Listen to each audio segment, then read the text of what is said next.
Peddi cinema release time దగ్గర పడుతున్న కొద్దీ రోజు రోజుకు అంచనాలు పెరిగిపోతున్నాయి. తాజాగా ఈ చిత్ర నిడివికి సంబంధించి సోషల్ మీడియాలో ఒక న్యూస్ తెగ వైరల్ అవుతోంది. సాధారణంగా సినిమాల నిడివి 2.5 గంటలు ఉంటేనే ప్రేక్షకులు కాస్త ఆలోచిస్తారు. కానీ పెద్ది సినిమా ఏకంగా 3 గంటల 20 నిమిషాల భారీ రన్ టైం తో రాబోతున్నట్లు సమాచారం.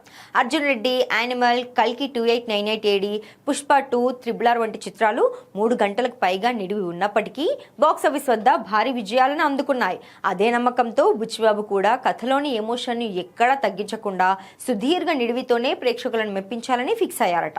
అయితే ఫైనల్ కట్ లో ఇంకా ఏమైనా ట్రిమ్ చేస్తారా లేదా అనేది తెలియాల్సి ఉంది.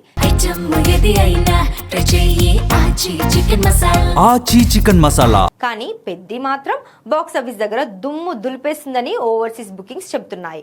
అక్కడ అడ్వాన్స్ బుకింగ్స్ అలా ఓపెన్ అయ్యాయో లేదో టికెట్లు హాట్ కేకుల్లో అమ్ముడుపోతున్నాయి. మరోవైపు ఈ సినిమా ప్రమోషన్లను నేషనల్ లెవెల్లో గట్టిగా ప్లాన్ చేస్తున్నారు. ట్రైలర్ లాంచ్ ఈవెంట్ ను అత్యంత ప్రతిష్టాత్మకంగా నిర్వహించనున్నట్టుగా తెలుస్తోంది. ఈ నెల 16 లేదా 17న ట్రైలర్లు విడుదల చేసే ఆలోచనలో ఉన్నారట. ఈ ఈవెంట్ ను నార్త్ ఇండియాలో ఏదో ఒక చోట భారీ స్థాయిలో నిర్వహించాలని చిత్ర యూనిట్ ప్లాన్ చేస్తోంది. ఇక మల్టీ స్పోర్ట్స్ డ్రామాగా తెరకెక్కుతున్న ఈ చిత్రంలో రామ్ చరణ్ సరికొత్త మేకోవర్ తో కనిపించనున్నారు. అన్ని కార్యక్రమాలను పూర్తి చేసుకుని జూన్ 4న ప్రపంచవ్యాప్తంగా థియేటర్లలో సందడి చేయనుంది పెద్ది.